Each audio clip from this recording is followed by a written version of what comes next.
Hey Crosspoint, it's Shan, and I want to reach out to you concerning our plan to have services again in our building.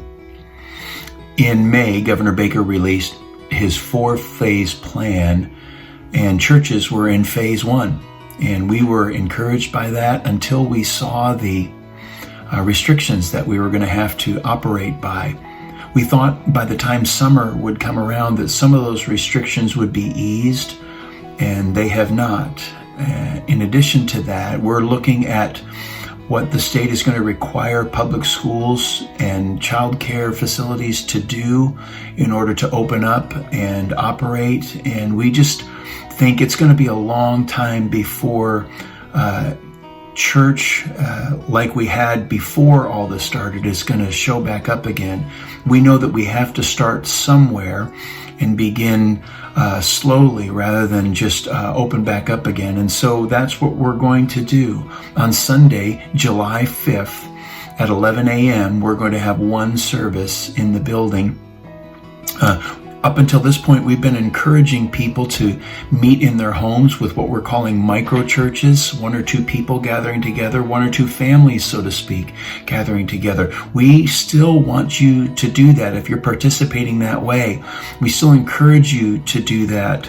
Not everybody is going to be comfortable coming to church, and some people will be more comfortable coming to someone's home. But on the other hand, some may not.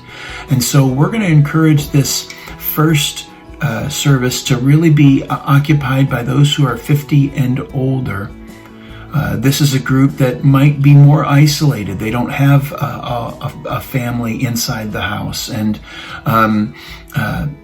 we're encouraging that not to put anybody in danger. We know that that includes the most vulnerable group, but some people may be more intimidated going to another person's home than they might be just coming to the church building. And so we're looking for that older group to be able to get together and enjoy some fellowship that other families may have begun enjoying already.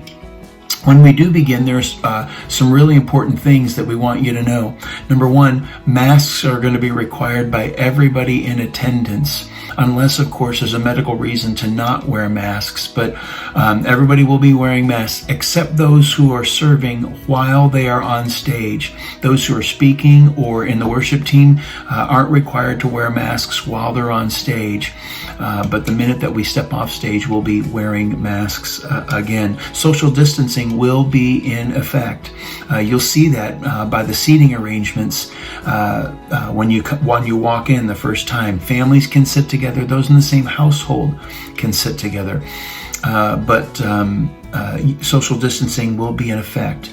Now, this kind of a church service is going to be hardest on those who are very young, the smallest children. They're not used to sitting in one place for a long time, and to go from being able to run around the house to not being able to go anywhere. And then if they've come to church before, they're not going to understand why their room isn't available and why they can't go back in the fellowship hall or those kinds of things. So it's going to be hardest on them.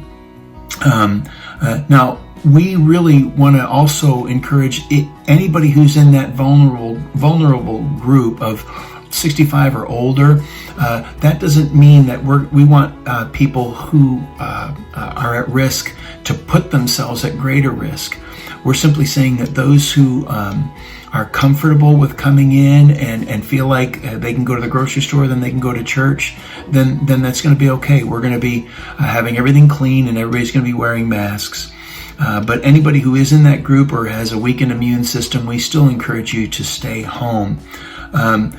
And by all means, if you've been asking people to come to your house and they have been coming to your house, or you've been watching the video with somebody else somewhere, please don't come to church and stop doing that. We'd rather have you let people find and follow Jesus through what you've been doing than have them come back here. So, and also, it doesn't mean that we don't want kids to come to church. It just means it's going to be really, really hard for them to come back to a place that they've been used to coming to do things that they aren't used to doing. So that's the point there. Be on the lookout for some more information, emails, and posts that are going to come regarding these changes.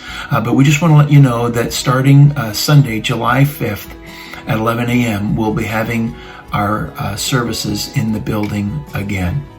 We'll be in touch. I'll see you later.